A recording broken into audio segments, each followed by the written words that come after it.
Happy opposite day, amazing artists. I did the opposite of usual and I didn't come to school instead of coming to school. So now here I am on the smartboard again instead of being there with you today. So I know that we've started our final projects and you guys are all close to like the halfway mark and it's really exciting, but we got to take a pause because Mrs. Snyder did not want to have to try and figure out all your different multi-part projects.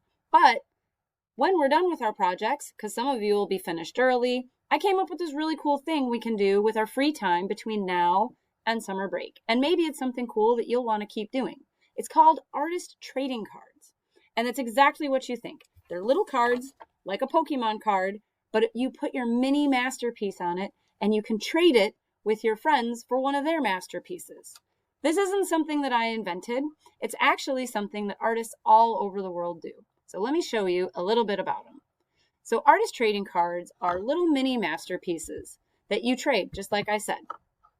The first ones were done in way back in the 1990s when Mrs. Winter was like a teenager. And an artist from Switzerland came up with this idea to make little mini masterpieces on small cards so that when he ran into friends or was at a party or something, he could show off his work and they could share theirs. And that's a really cool way to meet new friends from around the world and see their most creative efforts. What are we going to do? We are going to create some artist trading cards. We'll spend some time exploring all kinds of materials. You'll each make 6 cards and then we'll trade them.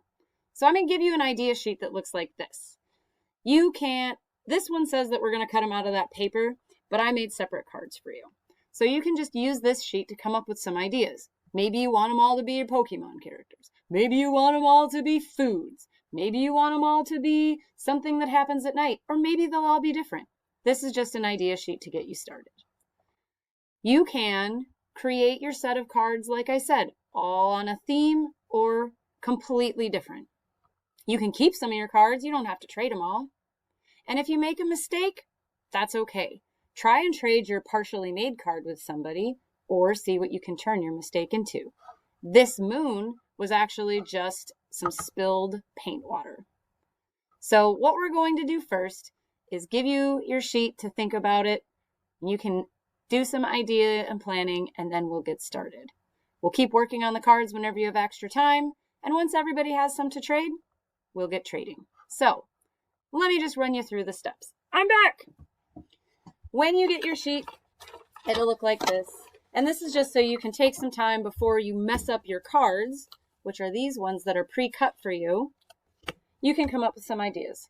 So just do some sketching. I know you guys love to sketch and come up with ideas. Maybe I'll just do some swirls of color, or maybe I know that I want to use markers on one or oil pastels, and maybe I want to do some crazy lines. Fill this up with whatever ideas. Maybe you have a cute character that you always draw. When I was little, I always drew these same characters. I made a whole comic strip about them, and they were animals with white eyeballs. So this one would have been my cat. And they didn't have mouths either. And all their bodies were like bowling pins. And then they had very short arms and legs. I do not know why I made these characters, but they were really important to me. Whatever you want.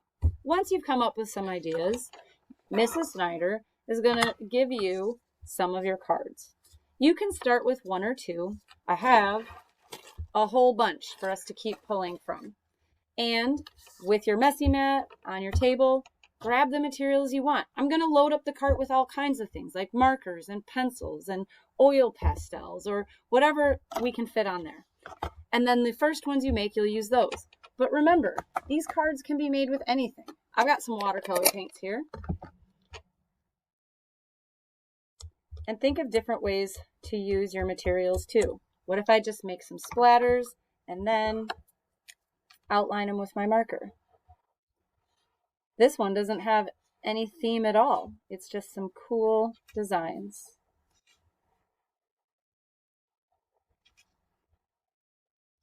Then, after I outline all that, it'd be pretty cool if I colored it in with a similar color, a different green of paint stick. What happens if I go over the paint and smear it around a little bit?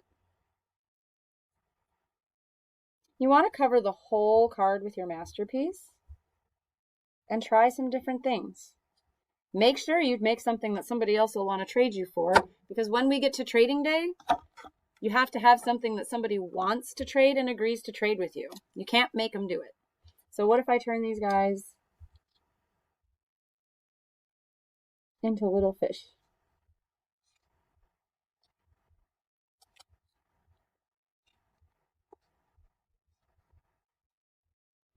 Now we're getting somewhere.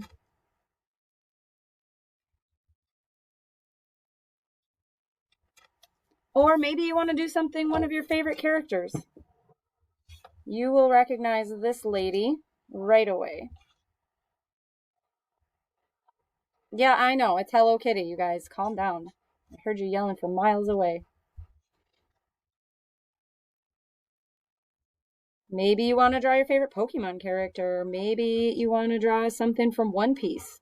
Or Minecraft. Who doesn't need a Chicken Jockey card? Or a Steve card? I know Hello Kitty is usually surrounded by milk, not fish. But this is my interpretation of Hello Kitty. And you know, some cats like fish. Then I can use whatever materials I have to color it in. She's got a red bow. I'm using my red markers to color it in. Her nose is yellow. She's usually wearing blue. So take your time, think of what you want to do, plan it out on your sheet first, and then get to work. Once you have cards, you can see if anybody wants to trade. I'm also going to have for you a few ideas that you can take a look at. We have different pattern ideas. You've seen this sheet before to fill in the background of your card. I have simple drawings. Make one with pizza or cupcakes or french fries. Maybe you want to do dogs or ghosts. I love skulls. They're one of my favorite things to draw. Here's some different techniques to think about. Just drawing. You can use shading, blending, tracing. You can use tape or other papers to block things out. Collage, cut and paste. And here's some examples of other ones that students made. So take some time, think about what you want to do, get started, and I think this will be really fun. I can't wait to trade with you guys. I know that these two might not be everybody's cup of tea, but I'm going to keep making cards, and so should you. I can't wait to see what you come up with, and I am excited to see you tomorrow. Wait! I totally forgot. This is the most important part. When you've made your artist trading card, like my Hello Kitty one that I had started a second ago, you have to flip it over and sign your artwork. Make sure you don't use something that's going to bleed through. If I put this Sharpie on here, poor Hello Kitty is going to have my signature on her face. So flip your card over and get something to write your name or put your artist signature on it. And mine's going to say Mrs. Winner. And I'm even going to put 2025 because that's the year. Then, when you're walking around with someone's masterpiece, you know who the original artist was. I'll even put my initials on the front. JLW. And that's how you know it was mine. All right. Sorry to interrupt myself. You guys have a great day, and I'll see you soon. Bye-bye.